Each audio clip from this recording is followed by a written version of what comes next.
Good morning, guys! Dahil wala kaming show today, papaayos namin yung sasakyan. Kasi sobrang ano niya na, sobrang tagtag niya na. Tapos yung makina ko parang mababaklas na. Sobrang ano niya na. Sobrang ingay niya na, no? So, papacheck natin. Ayan, so papacheck namin yung under chassis niya. Para malaman na rin kung ano yung mga kailangan pagawa. Samahan niyo kami. Hindi na kayo mahirapan, kami na yung magpapakahirap.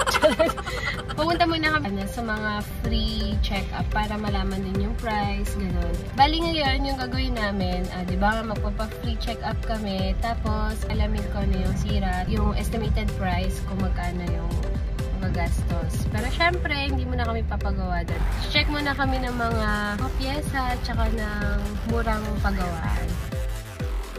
Bali yun, galing kami sa may Motec at sabi, actually, parang sinabi niya wala naman.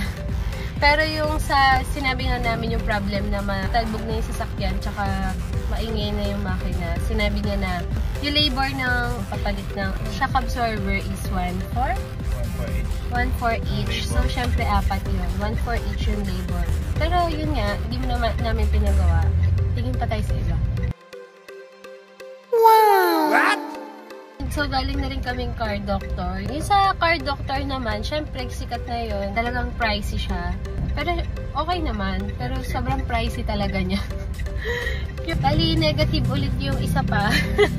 Yung sa car doctor. Pero, pag-ice cream kami. Then, pupunta kami ng Banawi ngayon. Bibili kami ng pyesa. And, papalibor na lang kami dun sa kakilala niya. Sa may RMU, under chassis repair shop. And, chinat niya. Wow! Sobrang mura talaga. Kaya pumunta na tayo. Pero bumili po na ng pyesa.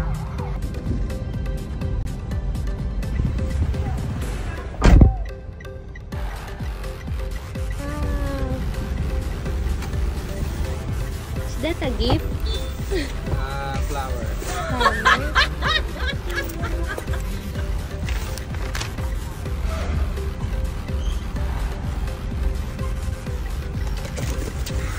Bye! Ayan na, ginagawa na ni Kuya. Sinimulan niya tanggalin yung gulong, syempre.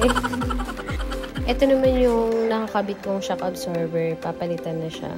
Tapos nanginginig na din yung makina. At ito naman yung bago kong shock absorber. Kinabit na siya dyan. Ready na siyang ibalik.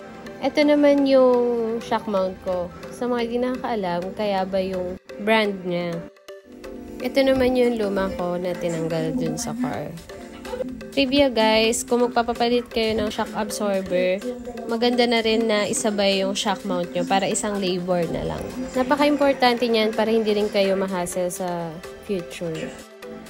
At itutour ko muna kayo sa loob ng RMU under chassis repair shop. Ito yung pinakaloob nila. Ayan, may aircon yan, malamig. So, walang problema kapag naghihintay kayo sa sasakyan nyo na ginagawa. At kung meron kayong kailangan sa sasakyan nyo, meron din silang binibenta ng mga langis, mga parts. So, hindi nyo na kailangan pang lumayo. Sarap pa tulad dito mga be. Huwag nyo din kalimutan na dalhin nyo ulit yung pinaglumaan nyo kasi pwede nyo pa yung ibenta.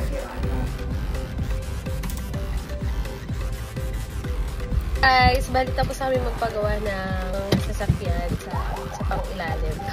Bali ito lahat na nagastos ko. Umabot kami ng 4.6 siya, ginawa na lang 4.5. Ito yun sa may RMU under chassis repair shop. Mas nahirapan kami maghanap ng shock mount kasi halos lahat hindi available. So sila yung naghanap kasi kailangan na din talaga palitan. So hindi nila hinayaan na hindi mapalitan. Medyo napamahal. Medyo napamahal din kasi sila naghanap. Tsaka ganun daw talaga yun pagka yung alam nila na sila na lang yung may available na ganun, mas mamahalan nila. Kaya ganun. Advice lang. Kapag magpapagawa kayo, kayo na yung bibili ng pyesa. Yung papalibor nyo na lang. Kasi kapag mag-canvas kayo, tingin din kayo ng murang yung binilahan namin kanina, check nyo yun, doon sa may Banawe. Ito, ng video. That's the end of our video. Thank you for watching. Bye!